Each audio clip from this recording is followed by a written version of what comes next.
Welcome back, and here I have a special treat for you. I got very lucky and I found a Vorticella. And this is how, back in the early days of my working with microscopes, it would have appeared. Even in the videos that I put up on YouTube, it would have appeared like this, where it's very noticeably lacking in detail, a lot of artifacts and aberrations in the image. And back in those days I really didn't understand that all that was avoidable. One thing that I did very wrong, I changed the microscope over to LED lighting using the element from a cheap white LED flashlight, and that was a good move. That was a very good move because it's much more power efficient. I got off the electrical cord, which was a very good thing. So that was a great thing, but what I did not comprehend was the original lighting system with the incandescent bulb uses a blue glass filter, and this filter has a frosted quality to it. It's not clear, it's frosted, and I didn't take notice of that, and I really should have. And the aberration you see in the image is 90% due to that. Now this is going to sound comical, but watch in this next segment. I place a simple circular cutout of a common everyday styrofoam dinner plate, picnic style plate, directly over the top of the lens where the illuminator is at the base of the microscope. There, see, now everything seems a little muted, and that's to be expected at first. It really depends on the focusing of the condenser assembly at the stage.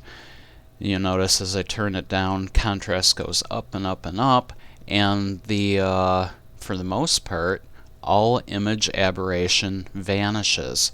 Contrast goes up nicely. The internal details of the organism are very nice and visible. For simple bright field,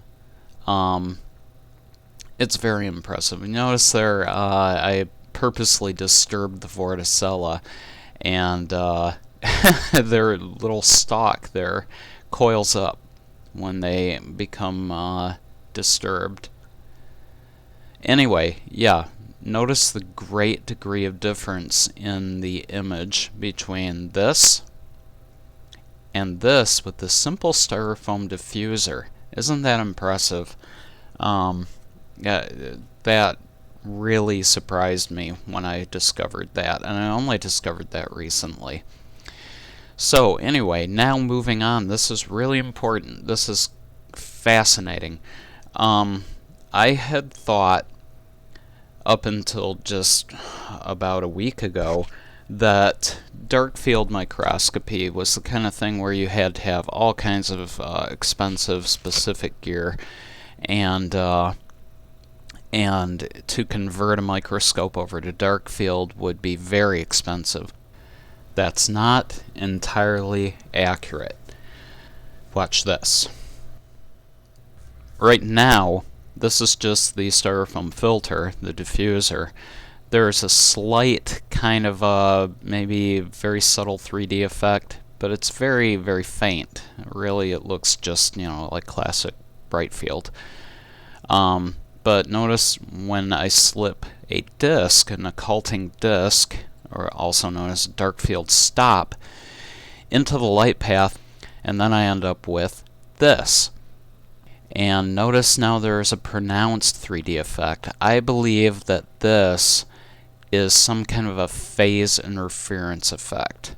I'm not sure. Now as I adjust the focus of the condenser upward toward the slide, classic darkfield. Notice that the stalk of the Vorticella isn't showing up nearly as brightly as the main body of the Vorticella, and that's unfortunate, but you can look at either or separately. by adjusting the light level of the illuminator. Or you could reduce the contrast of the webcam for a setup like mine. Reduce the contrast way down, which I didn't do here. I didn't think to do it when I recorded the video. But you could do that and get more of it in view at once at consequence of loss of some detail. But yeah, notice here, this is classic dark field. Very fascinating.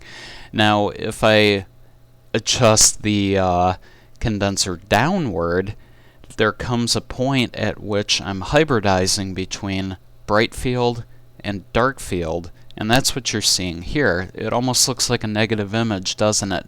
And there's a pronounced 3D effect. Again, I feel that this is some kind of and there I'm disturbing it again to get it to coil its stalk up, which I find fascinating. I feel that this is a kind of a phase interference effect going on that causes a 3D, a pseudo 3D, which this is very useful for microorganisms of a very small size like bacteria. They stand out in a 3D manner. It's a fascinating and different kind of way to look at it, as opposed to bright field or dark field. It's somewhere in the middle and has qualities all its own that are uniquely useful. In many ways, I find this hybrid view to be better than the dark field. For obvious reasons. You can see the whole organism all at once, and the details stand out rather sharply in 3D, where in the dark field, the pure dark field, they were not as visible. Now, moving up into the higher power 40 power objective, which is still not oil, the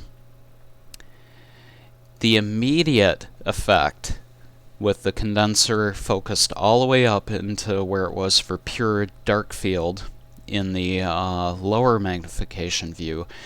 Now what you're getting is again a kind of hybrid effect. I cannot get pure dark field out of this, only the hybrid. And it seems very washed out, you'll notice. But if I focus the condenser lower and lower, there's a dark period where it blacks out. When it comes back, I end up with this, which is, again, a kind of hybrid between bright field and dark field. The effect is striking. Now, mind you, this is a webcam-based system. The objective lens projects its image directly onto the sensor of the camera. There is no eyepiece on the microscope. There is no lens on the webcam. It is a direct projection technique from objective lens to the bare sensor of the webcam.